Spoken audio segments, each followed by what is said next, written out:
Hello everyone. Today we're gonna see how to restore WhatsApp backup from Google Drive. Firstly, on your old device or previously used account, open WhatsApp and tap the three dots in the top right corner, then go to Settings, Chats, Chat Backup. Ensure a recent backup exists on Google Drive. Now on your new Android phone, use the same Google account and phone number previously used. Make sure the device is linked to the correct Google account and has Google Play services installed.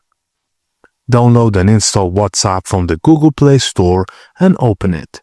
Verify your phone number and when prompted, tap Restore to begin restoring from your Google Drive backup.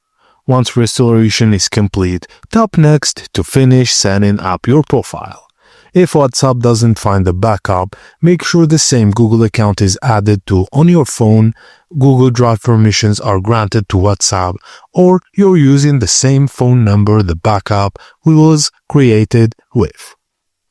And that's it guys. Thank you for watching, and please don't forget to like and subscribe for more.